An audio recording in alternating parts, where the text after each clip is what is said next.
Thank you. Awesome. Right, I'm just going to share my screen and get up my share and get my PowerPoint up. Okay, so if you do have any questions, just keep them till the end of my presentation. So yes, for hundreds of years, public executions was a major part of society and would bring communities together. So its main purpose was actually to deter society from committing crimes.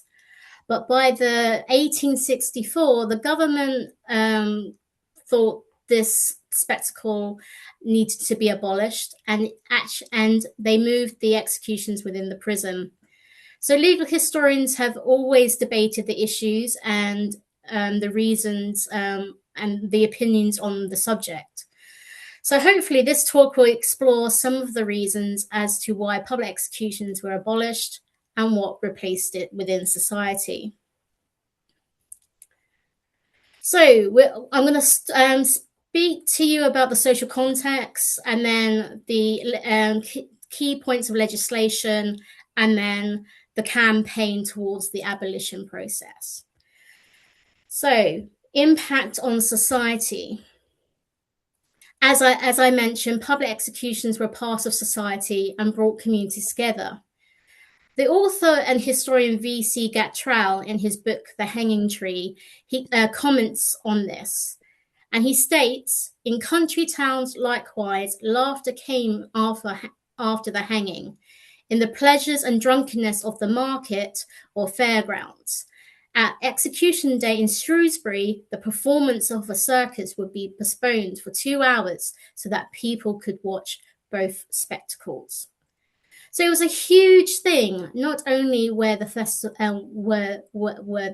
festivals, but also schools would often allow pupils to attend, and apprentices would be allowed a day off to attend the event.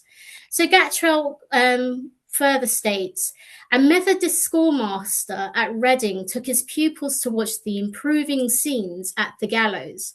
A school holiday was given when a girl was hanged at Horsham in 1824. At the hardest end, children could be flogged after being taken to executions, that they might remember the examples they have seen. So it is estimated that executions would attract thousands. So anything up to 7,000 people would attend an execution. But if it was a well-known felon, crowd sizes would reach up to 45,000 people. So an example of this would be in 1776, where 30,000 people attended the execution of the Peru brothers at Newgate. And in 1815, for the execution of Eliza Fenning, it was estimated that 45,000 people attended. Now, women murderers would often attract huge crowds, as women were often viewed to be against murderers would often be viewed against the normal Victorian view and that they had on women. So all members of society would attend, from the poor up to the upper classes, where the poor would be down where the action would be. The middle and upper classes would often rent rooms or buildings surrounding the execution sites. So Gatrell comments on this. He states, surrounding windows and rooftops would be paid and occupied. Every housetop, window, and tree were loaded with spectators. The whole of London was put on the streets, waiting and expectant. Surrounding windows and rooftops would be paid to be occupied. More distant streets would be lined with wagons and carts, which people paid to stand on to glimpse the distant view. Now, there is actually a misconception that we were executing people all the time. However, it is estimated by some historians that in the average lifetime of a person would be attending around 10 executions throughout their lifetimes. So executions were not that common as people think. So the image that so images played a huge part within the 18th and 19th century, as paintings and prints were often commissioned by famous artists, and they would portray contemporary events. So one such artist is William Hogarth. His many prints were well known, and one of his famous is that of Jin Ali. So this print that I have on the on my PowerPoint is part of a series called "The Industry and Idleness: The Idle Apprentice Trip to Tyburn." Now, this series was created in 1747.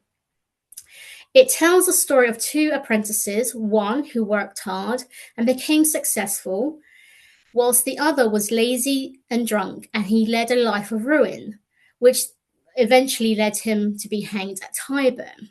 Now, it is a perfect illustration of how an execution day would be. As you can see, there's a huge amount of crowds.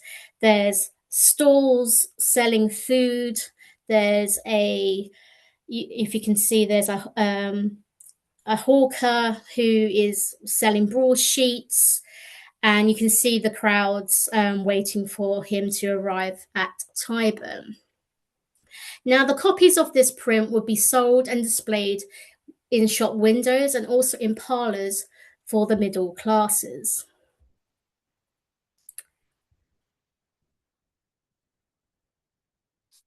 So, broadsides. Whilst official commentaries on public executions came from the Home Office, and writers such as Dickens and Thackeray created the middle was catering for the middle classes, ordinary people got their information from broadsides. But what is a broadside?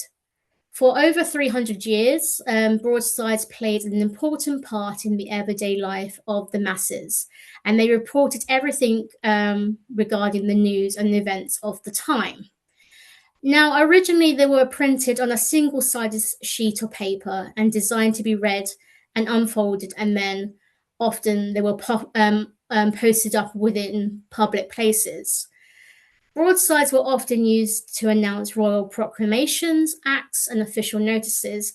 However, they were also used for political agitation and to express the popular cultures of ballads and dying speeches. To an extent, it might be said that they were performing the function of a modern tabloid paper. To illustrate how popular they were within the public, historian Brian Block and John Holsetter described how many were sold after the execution of Frederick and Maria Manning in 1849. Some 30,000 people were present to witness the hangings, and more than 2.5 million broadsheets containing rhymed verses and describing the last moments, the execution, and the confessions were sold. Here are a few examples of broadsides. They are absolutely fascinating to read. A lot of them you can find in the British Library in London. But they range from very small little A4 size pieces of paper to very big A3, but they are the most fascinating pieces I've that you can go and see. I picked out 4 very interesting looking broadsides.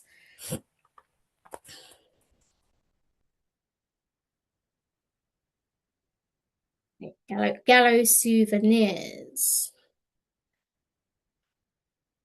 So, since medieval times, rituals around executions have been widely practiced throughout Britain, although very few may be considered as superstitious nonsense. Society since medieval times were highly superstitious, and no more so than at a public execution. So a prime example of this would be that many people that were attending would also would ask to touch the executed man's hand to cure ailments.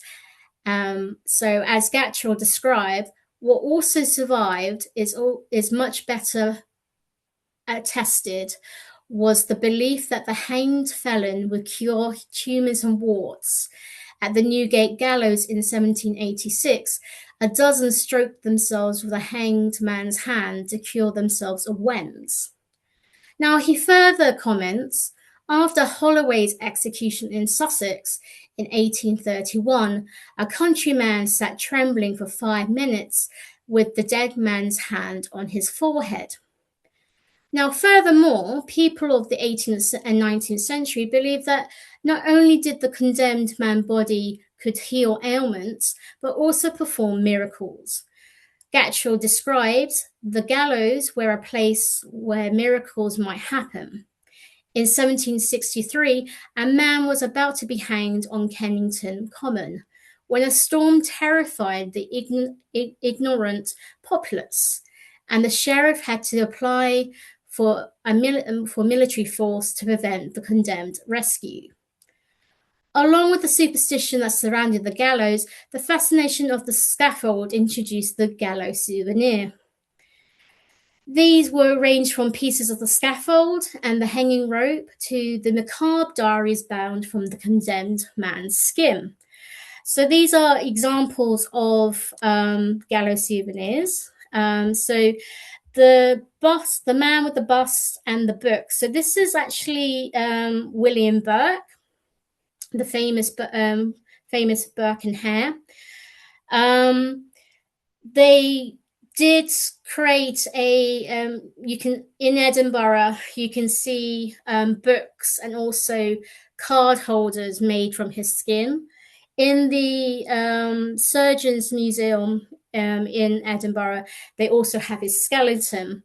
He is kind of still hanging around today after being executed for murdering 16 people. In the middle are examples of gallows coins. So it is said that the condemned man within his cell would create these, and he would give them to the executioners. I would probably presume it's for a source of payment, but yes, these are examples of gallows coins. And this is an example of, again, books and a cap being created using the condemned man's skin. You can actually still get gallows souvenirs if you look on various auctions. It's not a habit that I often do go on auction sites to see if I can find any. I haven't yet found any, but I have been told that you can still get gallows souvenirs. There is a market, apparently. So Tyburn. So this is one of the most famous gallows, which is Tyburn in London. So much of its history of public executions within London were performed at Tyburn. However, by the late 18th century, the site was no longer used. Instead, executions were done outside Newgate Prison. So by 1790s, they decided to move the public execution site from Tyburn to the front of Newgate Prison. Stephen Banks gives a description of the Tyburn tree. He states that each of the 3 crossbeams was about 9 feet long and stood on legs 18 feet high. So it was quite a big structure, and you can see it from miles. So what was the Tyburn procession? The 2 to 3 mile procession from Newgate Jail to Tyburn took up to 3 hours. It went from east from west, and the route went from Holborn, St Giles, and the Tyburn Road, which is now Oxford Street. The route would be crowded with people shouting, cheering, and jeering, but also hawkers and food stall holders, all selling their produce. Along the route, it was customary for the condemned cart to stop at the Mason's Arm for a final drink before heading to Tyburn. When the cart finally approached Tyburn, there would be a massive crowd. There would be a seating area in which the middle and upper classes could pay and sit. Again, there would be hawkers selling broadsides and food stalls, along with prostitutes and pickpockets. The cart would stop underneath the gallows, and a hood or blindfold would be placed over the condemned's face, and their hands would then be tied behind their backs. Final prayers would then be given by the priest, and then the cart would be taken away. If the condemned was lucky, they would die instantly from a broken neck. However, if not, it was a very long and slow death by strangulation. Now, it is estimated it would take up to 3/4 of an hour for a condemned man to die. Sometimes the condemned would have friends and family attending who would come forward and pull their legs, hence the saying, pull the other leg. Now, the condemned would then be cut down and either sent to the medical schools if they were convicted of murder, or the families would just take the body away for burial. So we're coming to important legislations. Now, the Black Act of 1723 was also known as the Bloody Code. The Act introduced the death penalty for over 50 criminal offences. Now, we need to put this into a bit of perspective. So by 1688, 50 offences were punishable by death. By 1766, that went up to about 160 offences. And then by 1815, there was over 225 offences. And most of these offences involved damaging property. So there was a wide variety of crimes, and here are a few examples. So we have the traditional murder and arson, but there was also burning down haystacks, cutting down trees. One was impersonating a Chelsea pensioner, defacing a public building, defacing public bridges. However, under the Bloody Code, fewer people were actually executed, as many juries were unwilling to find people guilty.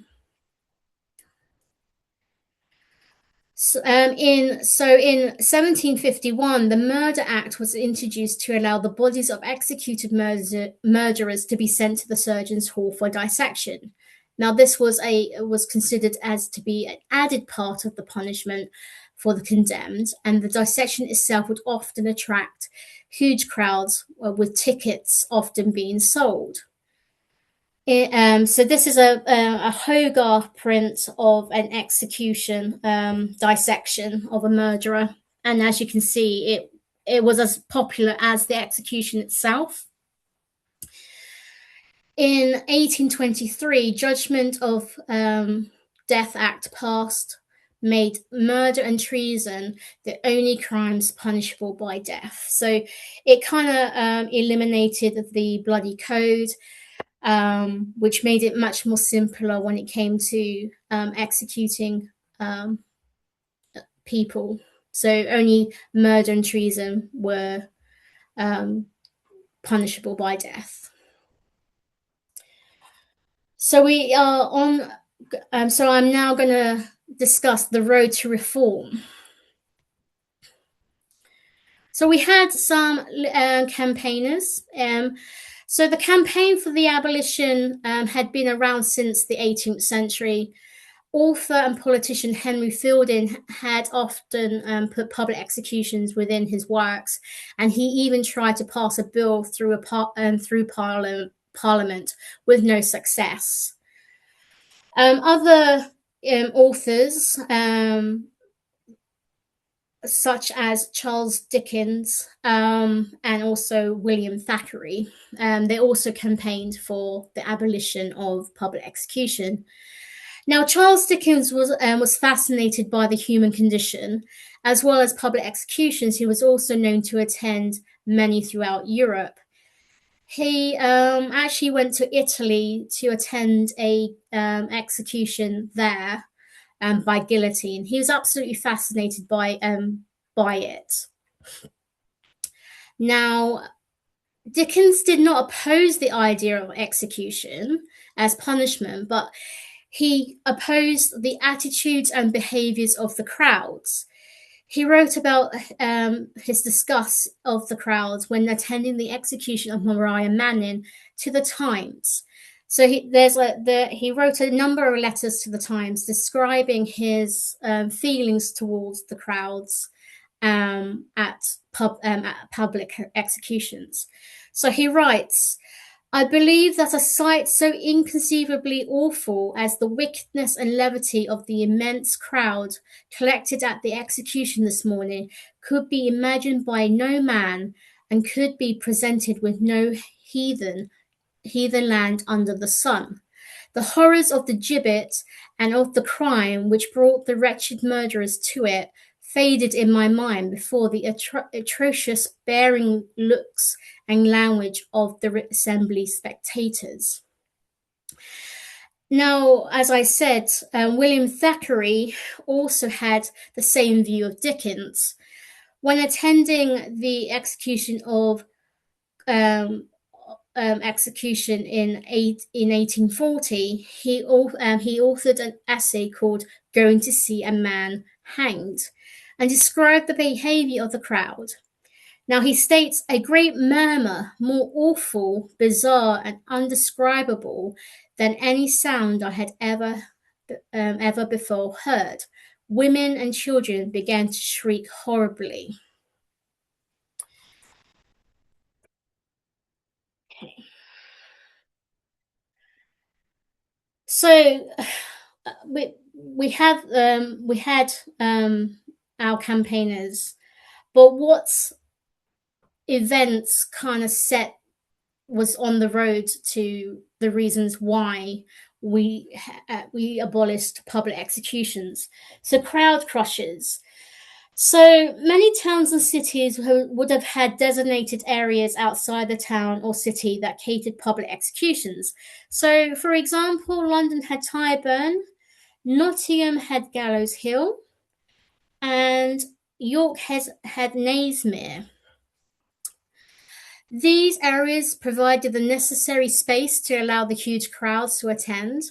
However, by the end of the 1700s, the authorities felt that these were deemed unsuitable, as there was no way to actually control the crowds.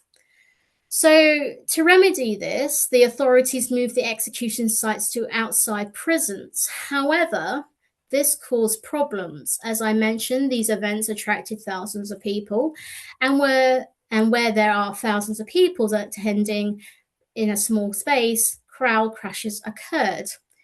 Now, this happened throughout history and also throughout the country, but I will focus on two, each resulting in death of many that attended. So the first is that of Newgate in 1807, and the second is at Nottingham in 1844. Now, Newgate, 1807. So it happened on the 23rd of February at the execution of John Holloway and Owen Haggerty outside Newgate Jail.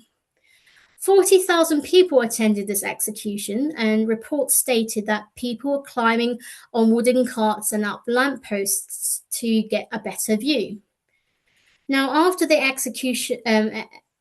executioner pulled the lever to the trapdoor, the overheated and rather impatient crowd surged forward to see the execution. Now, observers was startled when a wooden cart that was overloaded with people broke and collapsed, knocking those who were on top of the cart to the ground.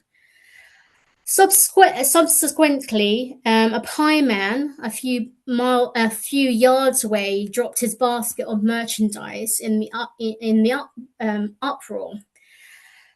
For failing to attempt to pick them up, he was tripping up others who were trampling, and then where they were trampled with him. So you have two kind of events. You have the cart falling, and then also at the same time, this poor pieman drops his merchandise, and he's trying to pick up his merchandise, but he's getting other people are tripping up and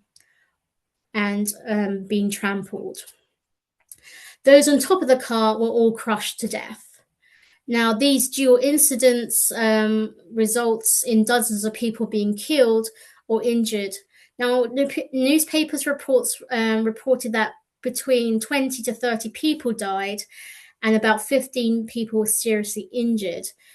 The injured were then sent to St. Bart's Hospital.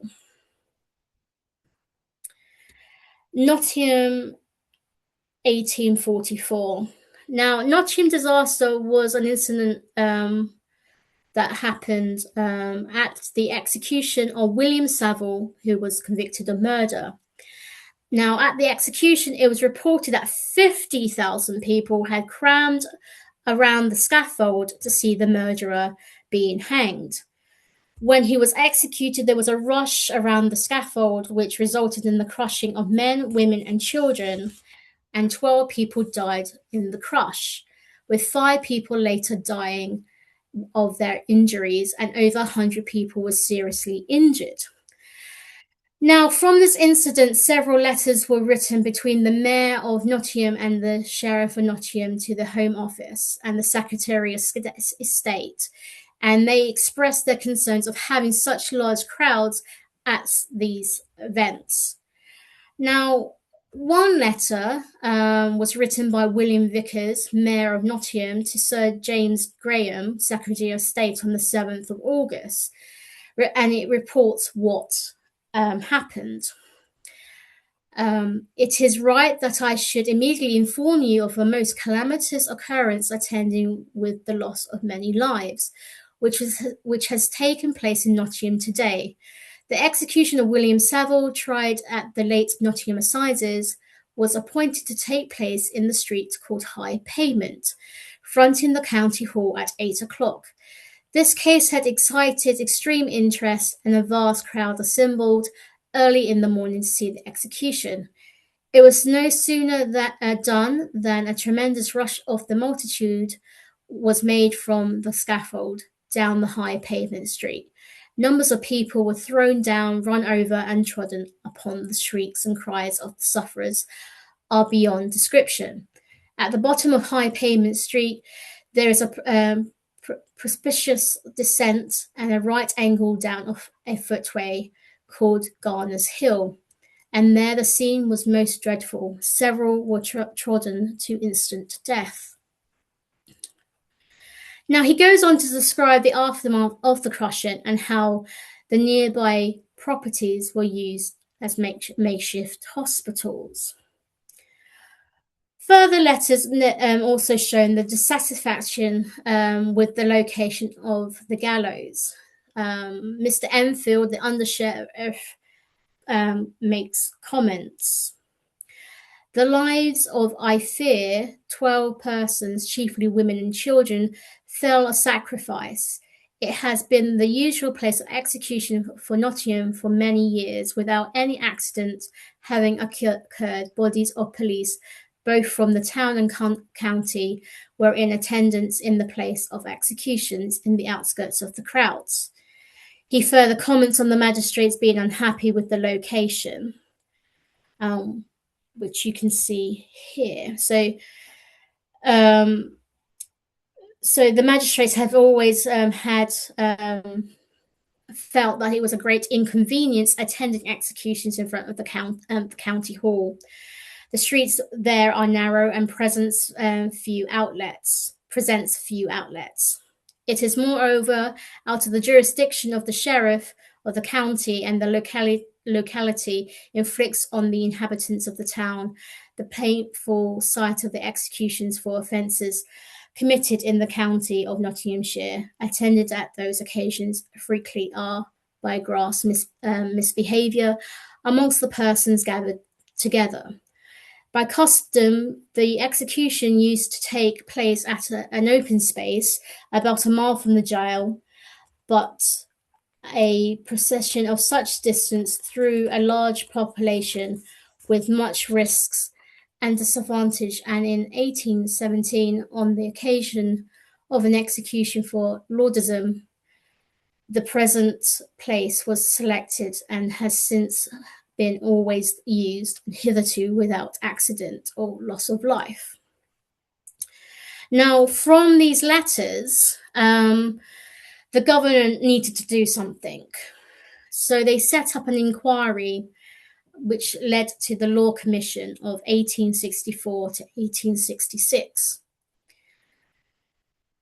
So, as I mentioned, from 1864 to 1866, the Royal Capital Punishment Commission was set up to debate the issue of public executions, which led to the eventful abolition in 1866. Now, the Duke of Richmond chaired the commission, and the commission also comprised of judges, advocates, and members of Parliament. Now, the purpose and the aim of the commission was to inquire into the provisions and operation of the law now in force in the United Kingdom, under and by virtue of which the punishment of death may be inflicted upon persons convicted of certain crimes, and also into the manner in which capital sentences are carried into execution, and to report whether any, and if any, what alteration is desirable in such laws, or any of them, or in the manner in which such sentences are carried into execution. Now, the witnesses provided evidence as to the relevance of, firstly, public executions, and they also and the witnesses were comprised of police officers, politicians, priests, and businessmen. The commission report led to the abolition of public executions. So, aftermath. In the 1868 Prison Act, it made it mandatory for all executions to be done behind prison walls. Frances Kidder was the last woman to be executed publicly for murder. After the end of public executions, you start to see the creation of public sport teams being developed and other events which allow the public to attend. So, conclusions. For hundreds of years, public executions was an important part of the community pastime. They stood as a way of communities to commit, to come together, and most importantly, for the authorities to show their power and a way to control the masses. However, due to the decline in attendance during the mid-19th century, the state became more integrated within society. So examples would include the creation of civil service and the public railways. This meant that the state could disperse itself within every corner of society. Now, it can be argued by legal historians who have been fascinated by the reasons behind the abolition of public executions that the abolition was indeed a landmark in humanitarian reform, whilst others could argue that it allowed the state to strategically reposition itself to becoming a more controlled and integrated state. When given evidence to the Capital Punishment Commission in 1866, Lord Cranworth observed that public executions were the last form of public punishment to disappear, as many forms as possible punishments were disappearing. So examples would be public whipping for women was abolished in 1817. Pillories disappeared as a punishment in 1837. So, furthermore, Lord Cranmore also observed that the public no longer needed or considered public executions as a spectacle it once was. Now, before the 19th century, the state was inadequately controlled. In terms of controlling the masses, as they were not economically viable to build and maintain adequate prisons. Thus used capital punishment to control the masses. This changed during the mid-19th century. It can be argued that the up-and-coming middle classes had a hand in the abolition of public executions, as they had a say in the available space which could be used, and the use of and the phrase "not in my backyard" mentality. This can certainly be seen in the correspondence between the Home Office and the Nottingham authorities, as the Sheriff of Nottingham and the magistrates requested that the execution location was changed due to the tragedy, which was the result of the overcrowding at execution sites. It could be also argued that the abolition of public execution was an enlightened and humane measure, marking the increased concern in well-being of the criminal. This can be difficult to argue, as there was much discussion during the Capital Punishment Commission on the concerning behaviour of the crowd. Therefore, it could be argued that having executions in private held more dread for the criminal. It's further argued that the reasons public executions was not abolished sooner could be the recurrent anxiety that the lower classes would not believe that such a punishment would be carried out unless it was witnessed by the crowds itself. Now, to combat this anxiety, many newspapers developed during the mid-19th century, which allowed the report and publish reports on executions, thus replacing the crowd and putting any anxieties to rest. The report on the Capital Punishment Commission and its aftermath resulted in the abolition of public executions. However, it was the public pressure, especially the Nottingham incident, that demonstrated that activities was becoming highly controversial in the decades before it was abolished. Therefore, the authorities no longer needed executions to demonstrate their authority, and with that, the additional problems of urbanization and that the increasing fastitude nature of the middle classes, with the combination of the many practical difficulties of holding such events. Now, these issues resulted in the undermining and the logic of public executions before Parliament, even considering the abolition of public execution.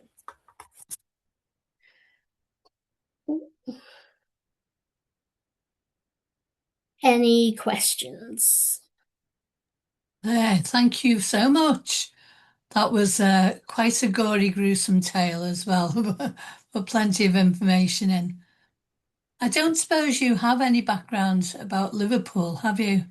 It's really out of your geographical area. Yeah, I don't, but I'm always fascinated in certain areas. So if there's anything that's fascinating within like a city or a town, I'm fascinated in. So I haven't yet researched the kind of public execution stuff within Liverpool itself, but it's something that I'm going to be putting on my list. Oh, that would be interesting if you find anything out. Yes, certainly. We have an outskirts just outside Liverpool called Kirkdale. There was a jail there, and the park was right over the road from where I lived, and that was known locally as the hanging ground. That's interesting. I believe it probably was used as that at one time. One of the rumours was always said to be that the last child who was hung for stealing bread was Mm. at Kirkdale Hanging Ground. Now, Oh, as right. far as date was concerned, I have no idea, and no idea whether it's true at all. But I felt very sorry for any children anyway. I mean, executions of children were rare, but they did happen. The youngest that I could find was a 12-year-old boy and Mm. a 11-year-old girl. And they were simply for the girl, it was simply stealing a petticoat. So yes, children, it did happen, but it was very rare. Oh, well, maybe it was just a rumour. I hope so anyway. Yes. We've one or two comments here. Sue and Paul say, thank you, April. A most illuminating talk, which indeed it was, very illuminating. Vivian in Essex says, for murderers, after dissection, where did the remains of their bodies get moved to? Were they finally buried? I don't think they were. I think they were just discarded. So, and again, this is something that I kind of need to look into more detail. So I think they were just kind of like discarded. They may have been buried, or they may have been just cremated. I'm not really too sure. I need to have a look and look that Could up. the families perhaps have claimed the bodies? I wouldn't have thought so, because murderers weren't, No, again, a bit like suicide victims, they weren't allowed to be buried in consecrated ground. no, that makes sense, doesn't it? So, yeah, and it was also, like I said, it was an added punishment by the judge. So it really depended on whether the judge wanted to, give you this added punishment. Oh, Um, So yeah. very, very gory, very gory. Patricia is saying thank you as well. She was most interesting indeed. Susan's microphone is off. Do you have something you wanted to say? It's on. It's on, isn't it? Now No, it is. we can hear you. So I wondered whether there was something that Right. you Yes, wanted. it was something I was going to say. There is a strong connection to hanging for the Northwest with Albert Pierpoint, the famous or infamous hangman, was born He in is. Southport. Yes. Yes. He is a very famous, he is one of the most famous hangmen. And yes, he came from a family of hangmen. His dad was I think his dad was a hangman, and I think it was his grandfather as well. If you go to Nottingham into the Galleries of Justice, which is a fascinating museum, it's also where William Savile was executed. Um, they have an exhibition about about executing and hanging, and they have some of Pierpoint's stuff. So they have his handwritten diary, which was fascinating to see. But I remember a friend of the family would say that he actually met Albert Pierpoint when he was a young lad, and that was always fascinating.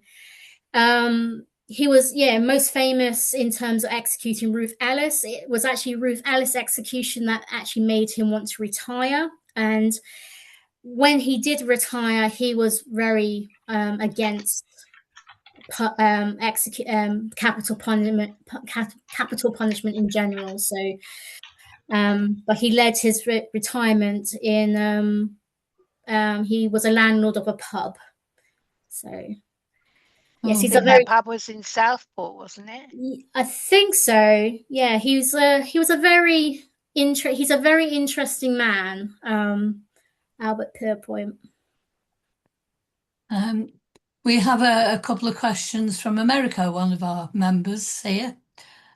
Marge enjoyed it very much. She asked, did some bodies be used for research? And she also asked, was it kept secret of the individual who performed the execution? Oh, they're very interesting questions. Presumably not, because you know some of the names, don't you? Yeah, during the 18th and 19th century, there was certainly a lot of interesting and famous executioners about. Unfortunately, I can't remember all their names, but I think you would have known who was going to execute you, because, like I said, it was a job. Usually a job for life. It usually went through the family, so it would be your son would take over and so on. So And her other question, did some bodies be used for research? I would have thought so. So that was part of the dissection for medical research. So it would have gone to the medical schools. Hence why up in Scotland, in Edinburgh, they had a huge influx of body snatching, and that's where the Burke and Hare comes in. They were not body snatchers; they were actually murderers, but they provided. It was because of the Murder Act. They were only the medical schools were only allowed to be provided with the bodies of convicted hanged murderers, because there's not so many executions around. Bodies were very scarce, hence why you get the body snatching and also the Burke and Hare murders. Yeah. Anne's got more of a comment than a question. Do you want to tell it yourself, Anne? Yes, can do. Can you hear me? Yes. Yeah. I'm currently looking into, I believe is a possible ancestor of mine who was called Amos Waite, and he was from Bradford, and he was murdered in the 1870s. He was a young man in his 30s, had a wife and 2 small children. And this man became jealous, thought he was chatting up his girlfriend, and murdered him. So he was called Johnson, and Johnson was sent to be hung inside the jail at Bradford. And the rope broke, and he fell, and he was writhing around in agony. And I believe, there was a priest and a reporter and what have you present in the jail, because this was after public hangings. And there's a big write-up in the Times where people thought it was absolutely dreadful that this poor man was left writhing on the ground, and they strung him up again and hung him properly. And the comments in the Times was that they should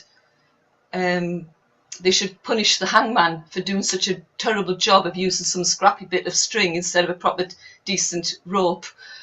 But I'm still struggling to actually link the person murdered to my family tree.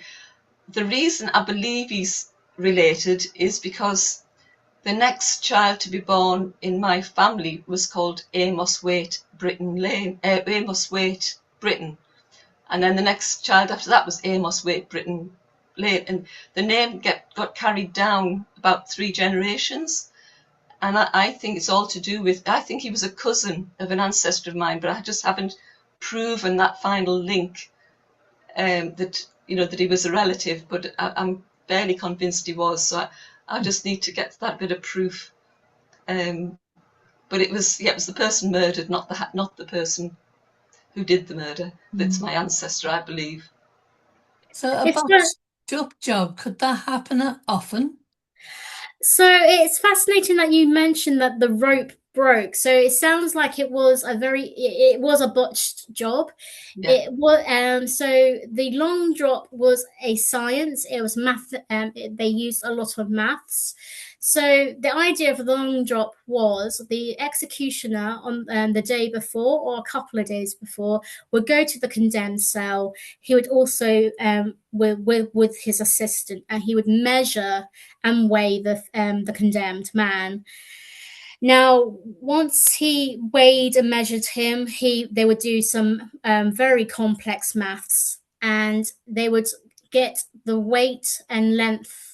So the length of the rope and also the weight that was going to be used for the drop.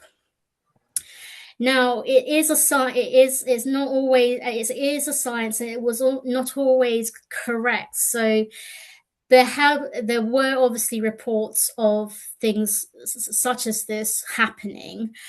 Wasn't I wouldn't say it was like a common occurrence, but they did happen. Now, going back to Albert Pierrepoint, he was absolutely genius when it comes to the measurements. He can actually go in and look at a person and actually know the weight and the length of the rope. So yes, it's very interesting that you mentioned that the rope did snap. It does sound like the man got it wrong in terms of his mathematics. I think it was the quality of the rope was in question. Well, also yes. I mean, each executioner would have his own execution box. So inside would be the weights, the various weights, the tethers, and the rope. So it might have been that the rope wasn't a good quality, or it was used quite a bit. So yes. It's a shame that they strung him up again. I mean, you think he suffered enough after falling through the trap door. Margaret is asking, what got you interested in researching this subject? You're quite a young lady to be interested in such a subject, really, aren't you? Yeah, well, it's a question that I often get asked, and like I said, like you mentioned in my introduction, I've always been interested in history, but I've also been interested in the history of crime. I have been since I've been little. I don't know why. I just have been fascinated. I did a law degree for my undergrad, and for a while I then left university, went into full-time work. I worked for the CPS, the Crown Prosecution Service. But I've always wanted to do a master's, and it was just trying to find the right subject. And I kind of said to myself, it would be absolutely fantastic if I could combine the two loves. So my love of law and the love of history. And luckily in Reading University, they did a master's in legal history, which is a research-based master's. And I didn't have to think about it. I automatically knew what I wanted to research, and that was the abolition of public executions. So, and it's a fascinating subject. I'm finding new things every day. Well done. Yeah. Well done. Should we move on? We have a comment from Colin that you suggested that the bodies of those executed could have been cremated. He says, well, maybe, but probably not before 1885. The first official cremation in the United Kingdom took place in Woking in 1885. He's checked that in Wikipedia. Yes, yeah. So yeah. Would they have been unofficial cremations? Possibly. It's like I mentioned, it's one of those.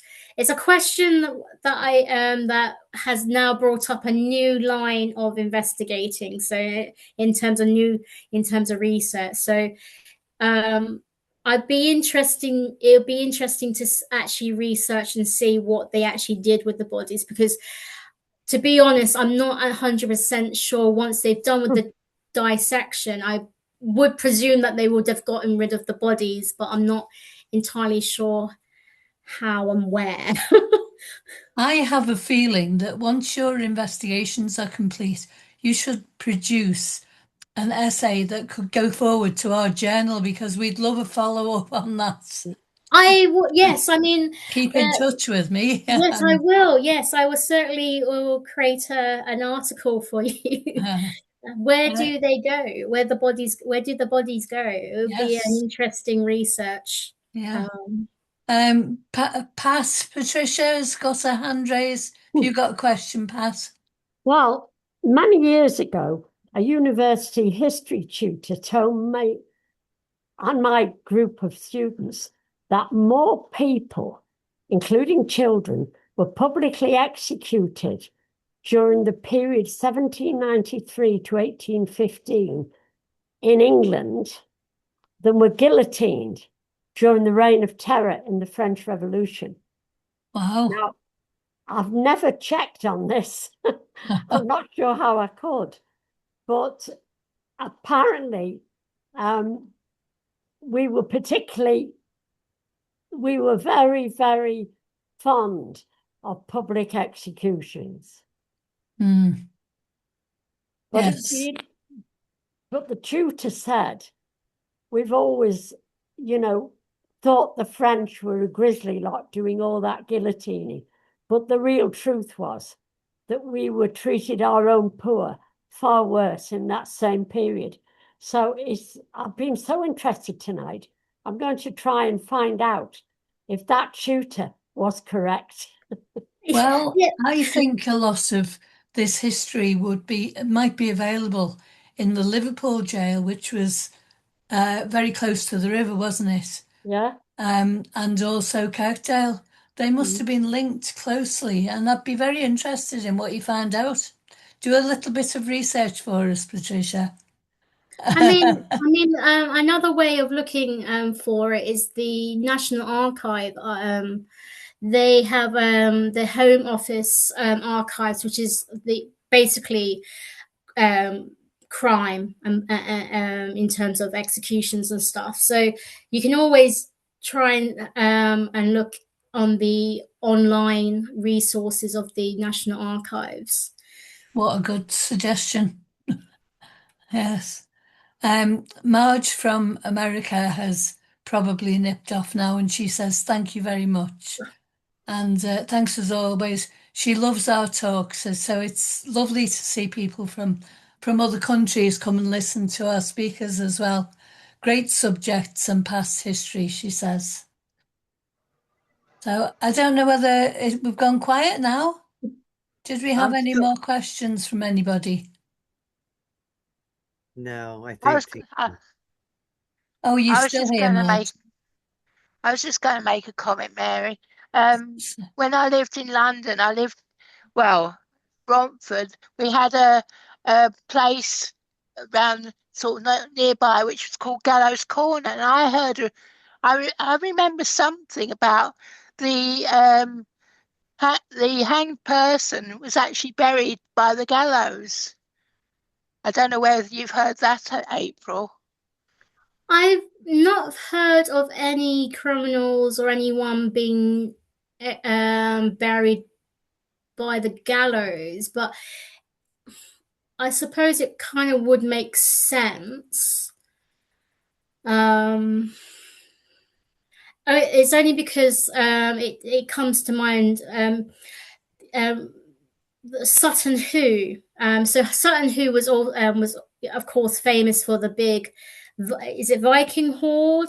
Yes. Yes. It's that But Viking ship, wasn't it? Yeah, but they also found several graves of what looked like people, of executed people. When they did further research, they discovered that the area of Sutton Hoo, there's a big kind of hill nearby, and that's where they would do executions back in like the sort of Anglo-Saxon times, and they were buried kind of nearby. So I wouldn't be surprised if they did sometimes bury executed criminals nearby the gallows, but I personally haven't heard about that, but I wouldn't be surprised. We've given you an awful lot of research to go away and do, haven't we? Oh, I love my research. Yeah. Well, maybe we should draw this to a close and you can nip off and have a cuppa. So thank you so much, April. The check's in the post. Thanks very much, April. Yes. Thanks, April. That was really interesting. Thank you very much. Thank you so much. Thank Thank you. you. Good night. Thanks everyone for coming. Bye. Good night. Yes.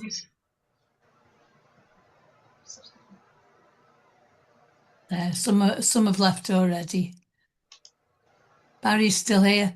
Is there anybody that needs to say anything? Any chats or anything from any of us? No, Anne, very Yeah. good. did you want to mention to Barry about that witness